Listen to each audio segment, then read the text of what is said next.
So, Willie, resident Steeler fan, former Steeler. Here we go. What was that? That's called Kiss It. Right? Like, you're not going to answer dumb questions after a tough loss to the Buffalo Bills at home. Listen, I mean, at the end of the day, Mike Tomlin is only going to address the game itself. Like, all those issues are going to come out down the road. He had just walked off the field. Yep. Literally. After he thought his team was going to will themselves to a victory, and it didn't happen. So, I know the reporters doing what reporters do, but Mike Tomlin is doing what Mike Tomlin does. I would say this. I give the gal, the reporter that asked the question, a lot of credit, because that is a talking point that has to be addressed. You know, in the 20 years that Mike's been the head coach of the Pittsburgh Steelers, he's never allowed his contract to get to a year left. They've always renegotiated with 2 years left or more. So this is the first time in 20 years that he has essentially become a lame duck head coach. It is a major storyline in the city of Pittsburgh because they've only had 3 coaches in the last 50 years. But quickly, across the league, right? McCarthy was asked. All these coaches are asked that question. None of them answer that. So what makes it? Why would you ask something that you know you're going to get nothing it's from it? It's a fair point. You do those press conferences more about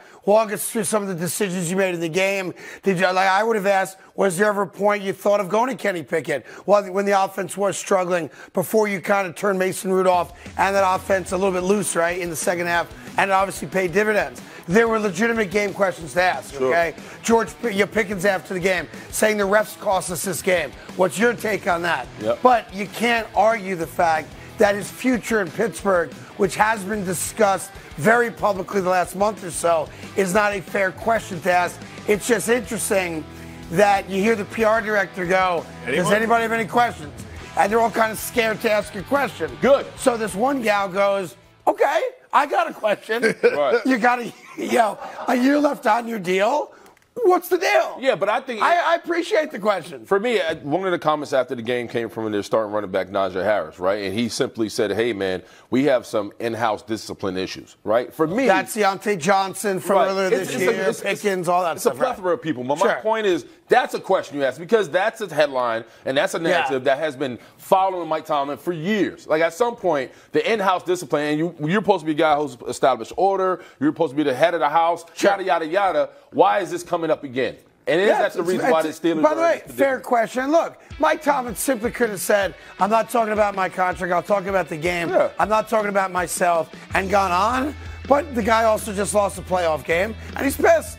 And don't forget, Big Ben came out and questioned the whole culture. A couple months ago, Tomlin. Rightfully so. Rightfully so. Well, you say rightfully so. So this question is fair. Why doesn't he stand there and say, I'm not going to discuss that right now. We'll talk about the offseason? Well, because at the end of the day, it has nothing to do with the game itself.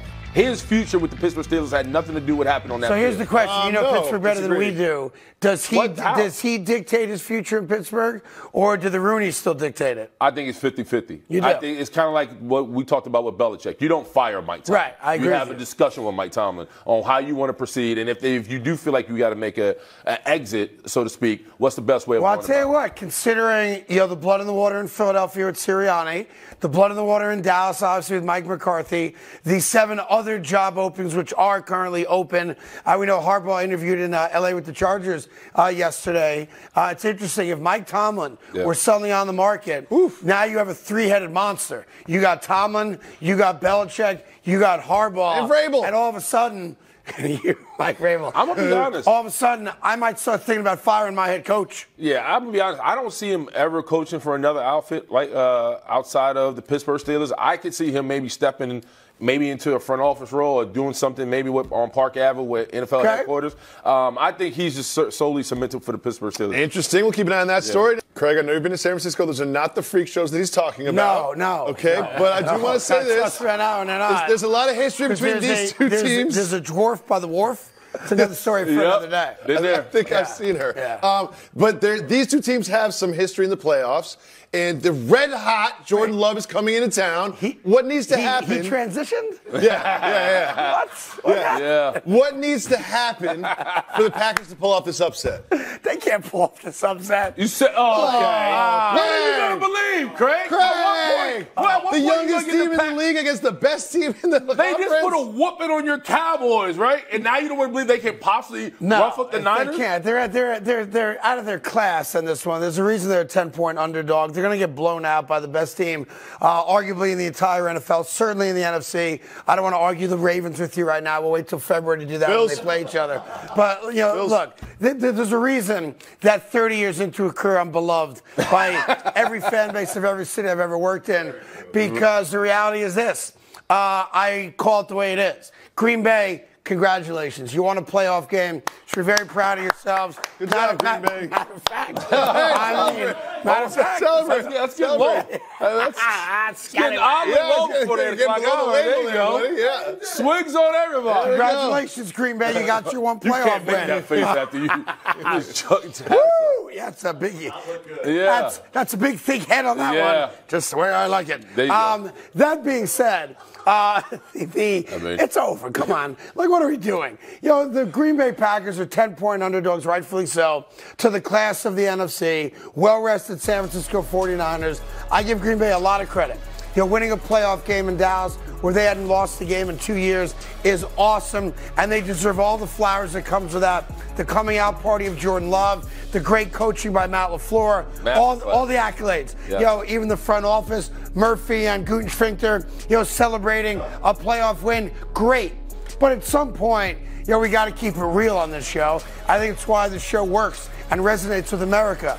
The Green Bay Packers are not going into San Francisco and beating the San Francisco 49ers. What would make you believe in a Green Bay Packers? Is it not Jordan Love and his emergence? Is it not the defense who's playing 10 times better? But let me be clear. It's got nothing to do with Green Bay. Then who? They're running into a juggernaut. They're running into the machine in Brock Purdy, Debo, Ayuk, McCaffrey, the defense. They're running into the most talented team in the NFL on both sides of the football, and it's just going to be too much for them. You can lock that down. Green Bay cannot and will not beat San Francisco. You sit here and drag the Cowboys for being choke artists in the playoffs. Yeah. Are the Niners not the same? No, they're not. Because who was in the Super Bowl last year, Craig? Stop it. The guy didn't have an arm.